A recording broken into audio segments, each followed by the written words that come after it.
En 1427, las autoridades en París registraron un grupo de viajeros que traían cartas. Los expulsaron en menos de una semana.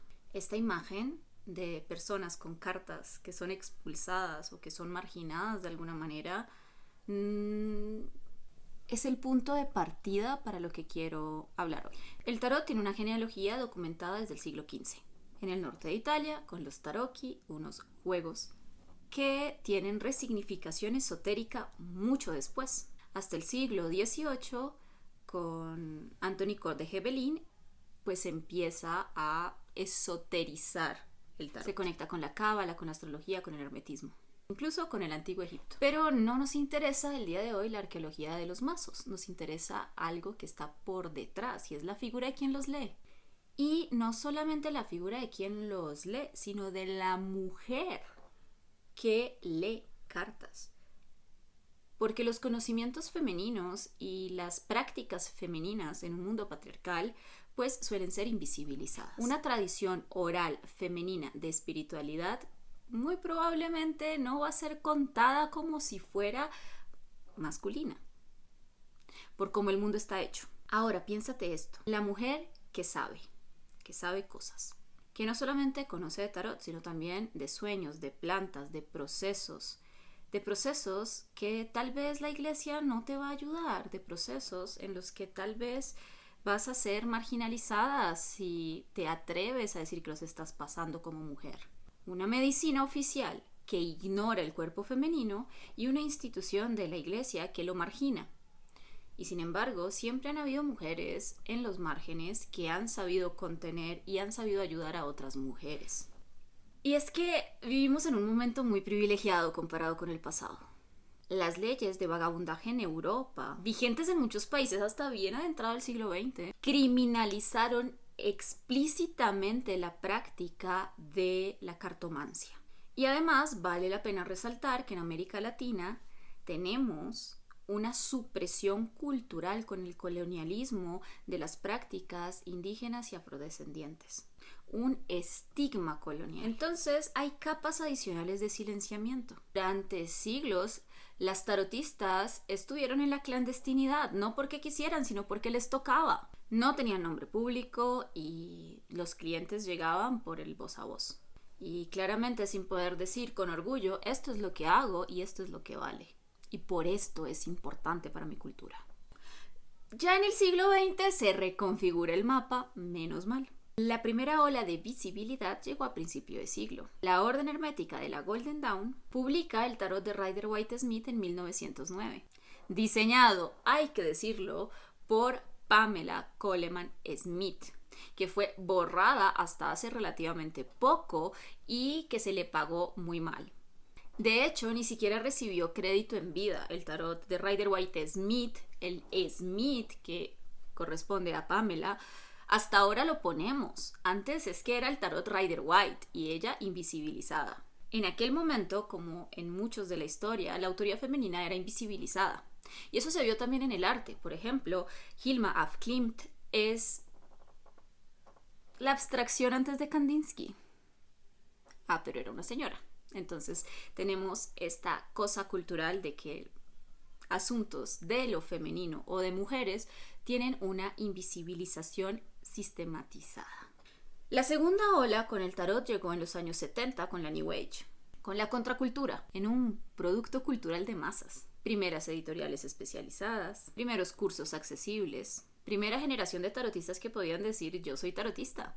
Y sin consecuencias legales inmediatas o persecuciones. Pero con la visibilidad también llega la presión de la legitimación, porque no es igual una práctica que haya estado legitimada por largos periodos históricos, sino todo lo contrario. Y con eso viene una paradoja súper interesante. Para ser tomada en serio, muchas practicantes empiezan a tomar prestado el lenguaje positivista de la psicología y de las ciencias sociales, sobre todo de la psicología clínica, de la terapia, del coaching. Entonces el tarot se psicologizó y así gana respetabilidad. Y eso hace con que en parte pierda un poquito su dimensión mística. Pero lo peor viene después, con Internet. Y con Internet las redes sociales, el algoritmo. Porque el algoritmo vendría a representar la tercera tensión. y la más novedosa. Creo que somos la primera generación que tiene este reto. Ninguna generación anterior de tarotistas había tenido que negociar la profundidad de su trabajo con el capricho de la máquina, con la lógica de la visibilidad algorítmica, que es masiva y que responde a una economía de la atención. El algoritmo quiere simplificación, repetición, consumibilidad. Quiere que tu lectura sea estética, rápida, digerible, antes que profunda y transformadora. Y yo creo que el tarot no es consumible porque el tarot es transformador, el tarot responde al alma. Una consulta no es contenido. El misterio no es branding. Y nosotras lo sabemos, porque cuando estamos al frente de otro ser humano en consulta, estamos frente a alguien que está vulnerable y vemos lo que el tarot hace, nos damos cuenta que no es un asunto liviano y consumible para redes sociales, sino algo transformador, algo importante. En las últimas décadas, el tarot ha penetrado en el cine, en la música, en la televisión, en la pintura, en muchos lugares de las artes, diseño, moda, artes gráficas, como un lenguaje narrativo y visual legítimo. Y eso también hay que anotarlo y hay que verlo, porque estamos viendo que el tarot no es solamente algo para las consultas de las personas que se dedican a ayudar a otras personas con él, sino también una forma de hilar guiones, de sacar colecciones, de potenciar tu creatividad.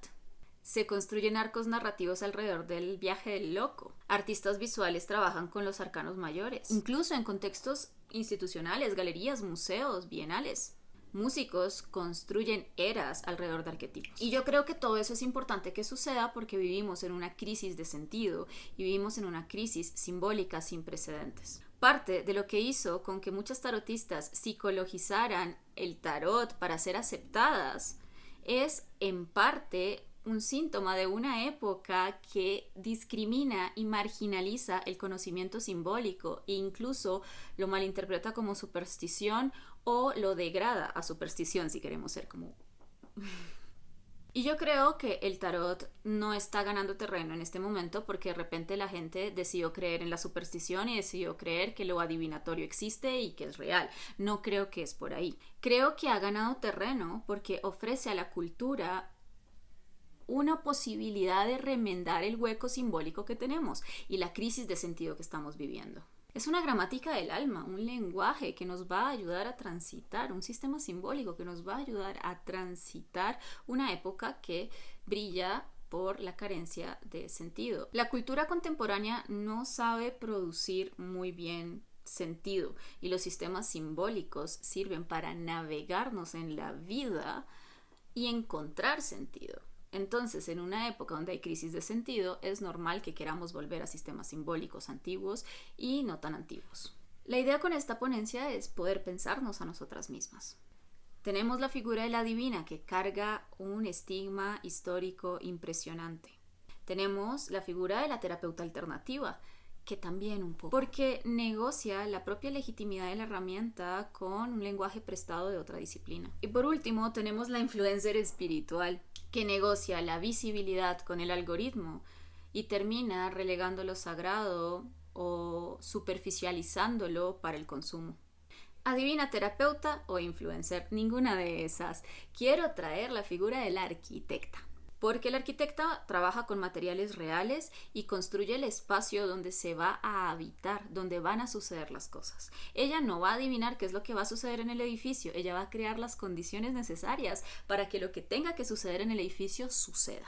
Se diseñan las condiciones. Entonces, si nos vamos a pensar como arquitectas del futuro, ¿cuáles son las condiciones para la práctica del tarot en el futuro? Buena pregunta. Y nosotras somos como una red de mujeres que estamos pensándonos exactamente eso, que tiene su raíz en mantener vivo un conocimiento que es guía, que es antorcha, que es luz de orientación en una época de crisis de sentido, una antorcha del misterio en tiempos que olvidan qué es ser un ser espiritual viviendo una experiencia humana. Y con esto voy a proponerles una lectura para que la hagan a nivel individual, pero que acá haré a nivel colectivo para esta ponencia. La brújula de las arquitectas del futuro. Ven conmigo. Brújula de arquitectas del futuro. Vamos a ver lo que hay, la herencia, el legado, qué construir, directriz para construir y un consejo conclusión. Acompáñame. Lo primero es lo que hay. Lo segundo es la herencia. Lo tercero es el legado. La cuarta carta es qué construir.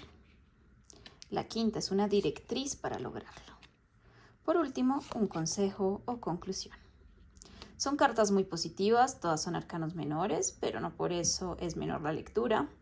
Lo que hay en este momento es una integración y un momento en el que el tarot se está dejando permear por la cultura contemporánea, por las visiones de las personas que lo están trabajando, que está colaborando activamente con las necesidades culturales, con las necesidades emocionales de la época.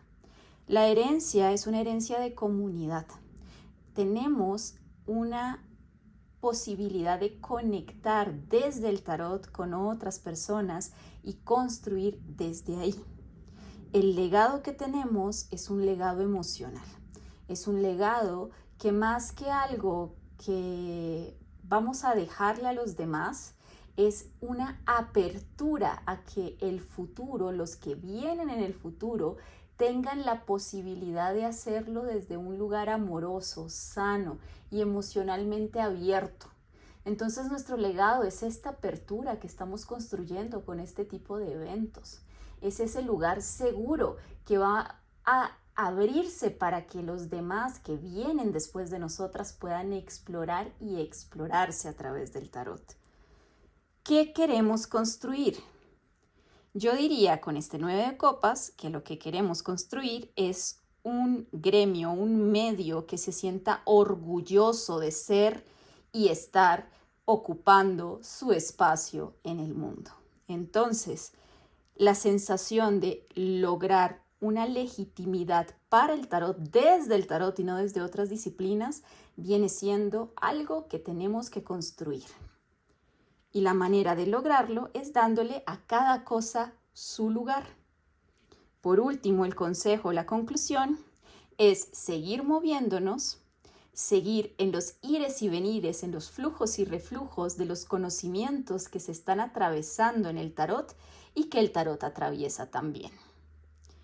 Con esto podemos saber que mucha energía emocional está implicada en la construcción de un mejor futuro y que también el movimiento va a ser la clave para que ese futuro se dé de una manera sana, que ocupa su espacio sin pedir permiso y que se siente orgulloso de ser lo que se es. Muchas gracias. Si esta lectura la quieres hacer a nivel personal, es muy fácil. Brújula de la arquitecta del futuro, que sería yo, quien me voy a hacer la lectura. Lo que hay, pues lo que tengo, ¿no? La herencia, el legado, que construir, directriz para eso y un consejo de construcción. O sea, te la puedes hacer igualitico. Espero que con esta lectura puedas entender cómo tú también vas a ser una arquitecta del futuro. Esta es una lectura global, es una lectura para el colectivo y yo sé que como colectivo estamos construyendo esa comunidad hermosa y que esa herencia de la comunidad que ya se ha venido construyendo no nos lo quita nadie. Gracias por esa herencia a todas las tarotistas mayores que la han estado construyendo. Espero que te haya resonado esta ponencia. Recuerda, el futuro nos necesita, el pasado no tanto. Así que vamos, que un mejor mundo es posible si estamos realmente comprometidas con aquello que nuestra alma cree y resuena.